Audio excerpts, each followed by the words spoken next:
Hey everyone, welcome back to the channel. So today we are dealing with the rose problem. If you've been following along with the channel, or if you're subscribed to the channel, you know that I've been dealing with the worst rose season of my life.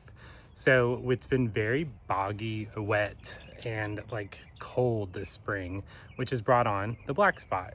But also I have had sawfly larvae like never before, and I've tried all of the safe methods like neem oil. I've tried squishing the bugs with my hand. None of it's working. I've even tried Dawn soap mixed with water. I've gone on a spray schedule, but it's raining so often that it's just knocking it off. So unfortunately today we are going to do a soak. So I try to never do this, especially with insects. There's two plants that I'm going to be doing the soak on because they're the two that are suffering the most. The rest of the plants I'm going to use a spray and to spray them at night when the pollinators are not around. But I'm going to take you along for this today. We're going to treat black spot and sawfly larvae. So here we go. All right, this is our worst rose right now. And the new growth is really great. Like some of these leaves look like nothing's wrong, but then you focus in on others and we have a serious black spot issue. So I'm gonna be cutting away all of the damaged foliage. So this is gonna look pretty naked today. I'm gonna be cutting off all of the buds because we don't want any pollinators getting the insecticide because it will kill them. I'm gonna cut off this tall branch because it's not doing anything and it needs to go. There's so much damage from the sawfly larvae, and I found sawflies on it again the other day, but a lot of this new growth is great, so I'll be leaving that on. But first things first, we are going to do a trim job, and this is a Pilgrim, the Pilgrim Climber Rose from David Austin. It usually does really well. I'm also going to be trimming the limelight hydrangeas off of it so it can have some more airflow. So we're going to come in with a soaking insecticide. We're going to trim all of the black spot off. We're going to trim all of the blooms off, and she should be doing much better. So this is the systemic drench that we're going to be using. So insects and disease protection for 6 weeks. So basically I am going to dilute this with water. This is a concentrate. Then we'll be pouring it around the base of the plant, and it should soak all of that up. And then when anything tries to attack the rose, it will kill it. So hopefully it will help with the black spot. So it's supposed to be insects and disease. It will help with the black spot and the sawfly larvae. I've never used this before. I really try and stay away from drenches because I do not want to kill honeybees. But we have so many other plants that are producing really well, and I might just chop off the buds and take one for the team for 6 months. I really don't want any bees dying, but I am sick of this rose looking this poorly. It looks pretty good from far away, but when you get up close, it's just not doing its best. So we will be deadheading the rose as we go. And like I said, this rose I'm gonna be doing a pretty severe prune job on, but I wanted to go through and show you kind of how we deadhead these roses. So the leaf structure, there will be some with 3 leaves and then some with 5 leaves. You wanna go down to the first set of 5 leaves and then trim there as you deadhead. And this will force the plant, it's gonna wanna branch out and it will produce more blooms. Now, if we're just deadheading, that's what we'll do. I am going to be taking off all of these buds, even the ones that haven't bloomed yet, like this one, just because we're using that systemic fertilizer or systemic insecticide, and I do not want to kill bees. When we're working on the black spot, I will be removing all of the sets of leaves that are showing black spot at all. Look how bad these are down here. Any of the leaves that are showing black spot at all, I will get rid of them. We want to make sure, like, see the foliage that's dropped over in here. We want to make sure we pick all that up. I'm going to try and get everything into my tote here as I cut it back, and then I will clean my shears before we move on to other plants because it is a fungal disease and it will spread. So I'm going to cut all that back. I also wanted to show you the fertilizer that I'm going to use. This is rose tone. We apply it once a month, and it is time to apply it to all of our roses. And then the spray that I use is Rose Shield. I will not be using this on any flowering plants during the daytime. I will only use this in the evening time when the bees have like gone to bed. So we're gonna get started by trimming back this rose.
got it trimmed back, so the plant is pretty naked. I saved a lot more leaves than I thought. The black spot is out. There's still some Sawfly larva damage on some of the leaves. Like if you look at this one, I'm gonna leave that. I did spray it with our topical spray. So I sprayed that on, and we're still gonna go in with the systemic. I went ahead and spread our rose tone around the base of the plant so it'll get a good boost of energy. If this doesn't save this guy, I don't know what will. But we got rid of that one long branch that was going up here that just wasn't producing leaves. Everything down here looks really healthy. So we're gonna go in with this systemic now. So there are a lot of warnings on this. You don't want to use it on any container that you're going to be using, like fertilizer that you would eat from, like anything you're going to do on your vegetable patch. I would keep this separate from anything that I'm going to fertilize my annuals with because I don't want to hurt pollinators. This is only going on the roses. So it looks like the mixing instructions are 4 tablespoons per 1 quart of water. So I'm going to measure out my water with this bucket that's got quart measurements inside of it. And I'm going to be mixing the whole thing in this Home Depot bucket that I don't use for anything.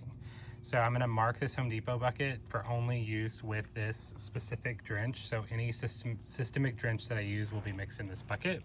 So just be careful when you're in your garage and you're looking at what to use. Just make sure you mark things clearly so you don't accidentally hurt yourself or the plants around you.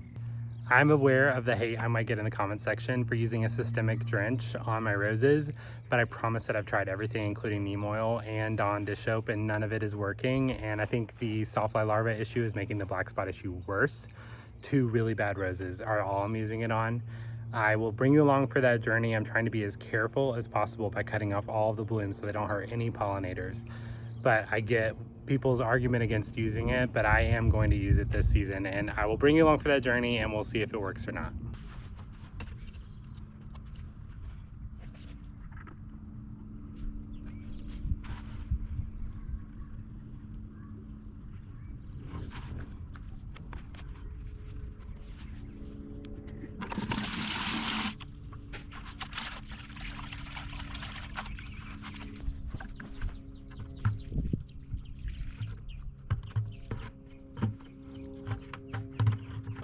All right, we got that systemic put into the ground in front of that rose, and the second rose that we're gonna tackle is actually, I think, worse than that one. So I think on the second rose, we're actually gonna be doing a full rejuvenation prune, which means cutting the rose all the way down to the ground. So come to the garage to get some supplies so we can tackle that.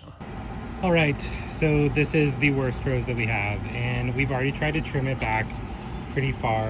The Sawflies love this plant, so they really weakened it, and then the black spot kind of took over, and there's still a Sawfly larva on it. As you can see, it is trying to push out new growth, and I believe what we're going to be doing is taking it out of this pot. You shouldn't use a systemic drench in pots, so you're not supposed to do that because it's going to hang around in the pot. It's not good. It's going to run off. We don't want to do that. So what I'm going to be doing today is doing a total rejuvenation prune on this guy, cutting it almost all the way back. We got to get rid of all this foliage. Then I'm going to be replanting it somewhere else in the garden. So I'm not really sure on where we're going to be putting it yet, but I'm going to bring you along as we trim everything off of it.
everything fertilized. I got all of the roses trimmed back, and we're gonna walk through them now, and I'll go through each rose and kind of what we did on each. We only ended up doing the systemic drench on 2 roses. The others, I'm just gonna do a topical spray at night when the pollinators are at bed and hope for the best. So I'm gonna bring you along, we'll go through each rose. I'm going to pop the variety name on the screen because I already forgot which rose this was. I know it's a Proven Winners. I think it's from the Reminiscence series, but I think it is going to end up being a climber because the tag said that it gets around 8 to 10 feet tall. It's doing really well right now. I got rid of some of the rambling branches that were around the base when I trimmed them up. So we got this one done, and it's not showing any signs of sawfly larva damage or black spot issues, but I did just get it in the ground. So we'll keep a close eye on it. Oh, I got distracted. I was walking to the next rows because we have raspberries ready to eat. So I'm going to be harvesting those later today. I'll come around this corner, and then this is the new David Austin that we just got at a nursery in Frankfort, Kentucky. And this is the Alnwick rose. So I've not grown this variety type before, but it is a English tea rose. It looks really pretty. This is a more compact one. It gets about 4 feet tall by 3 feet wide. It zones 4 through 11. It's repeat flowering, and it says it's a medium strong old rose smell. So that would be really nice because it's really next to our back porch area. I think I'm gonna eventually be putting an evergreen, like a tall tower evergreen right here to help block off again the pool equipment. And then there's a house right past this fence. Then we have our climber. This is a clear Austin from David Austin, and when I deadheaded this, I just deadheaded each singular rose hip off. But when I was down here, there were some that were out, so I would use the 5-leaf rule. So I went down to 5 leaves and then cut in front of it. This one we did not use a systemic drench on, and I will spray it this tonight and then probably keep it up every week. As you can see, this one does still have sawfly larva damage on it, and I got a lot of it off when I was trimming it up. All right, we got the Olivia rose moved, and I looked up on Google and it did say that this could take a part sun situation. I think it's still gonna have at least 6 hours of sun here because it's on the opposite side of our privacy fence. As you can see, I definitely took a break when I was filming, and the buds are even stronger. So it's got some coming out, growth coming out here and some along the stems. It's looking really healthy, so I hope that it will do a great job here. This one did get a systemic drench, so I did do that in this area. There's nothing else flowering near it. It's in a pretty secluded area. I mean, in regards to other plants. So I don't think I'll be hurting anything, and it definitely is not flowering. This is the only one that I use a systemic drench on in the garden area. I probably will never systemic drench anything in this area because we eat vegetables out of these 4 raised beds. We did not do anything with this rose. This is a reminiscent coral, and I'm trying to get to where I can show you the bloom.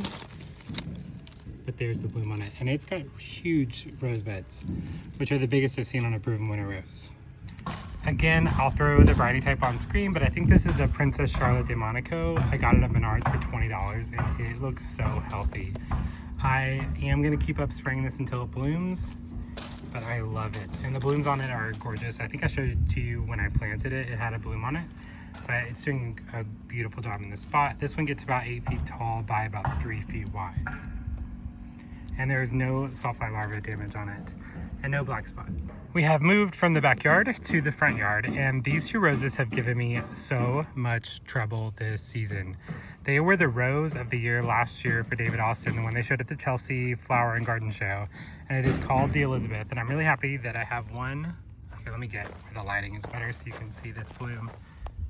But I have one bloom on it right now. They're gorgeous, but they have this growing habit of coming out like a very wide V. Again, sorry for the background noise. They are building a house literally right behind me. But it has a growing habit of growing in a very large V. I tried to trim it back a little bit this spring to kind of shape it a little bit, and it did not work. But we've also been dealing with black spot and, of course, sawfly larva damage. And I made a video earlier this spring trying to deal with the damage. I cut a lot of it out, as you saw in the video before, when I kind of fast forwarded everything. But I cut a lot of the rows out when I was deadheading to try and get rid of some of that sawfly larva damage. I'll sweep over to this one. This one had the most severe prune this spring, and it is bouncing back, and there's a lot of new growth. All this red is not anything wrong with the plant, that's just all the new growth. So it's just a brighter color when it comes in. This one has the least amount of sawfly damage, but that's because when I did that rose video before in the season, I trimmed this one back pretty harshly. Again, I apologize if you hear any background noise. They are building homes all around me. This is our At Last Rose from Proven Winners. I love it. I got it and it was very small last year. I think it got in a 4-inch can. So it has not put on a ton of new growth. It did not put on a ton of new growth last season, but it's really going for it this season. It's got tons of new growth all over it. It's really going for it. So all we did with this one was we deadheaded it, and then I gave it some fertilizer. The leaves look really healthy on this. So I'll just keep on top of spraying it to kind of proactively avoid getting any of that Sawfly larva damage. And then we will walk over here, and this is the rose we started with. So we got it all chopped back. It's 1 day later, and it is doing really well. I tried not to slip anything that had new growth on it. I eventually do want this rose to go all the way up and over kind of our awning on our front porch. All right, that's it. So I walked you through all the roses. We got all of them trimmed back. I got all those roses deadheaded. We fertilized them. We did a systemic drench on 2 of them.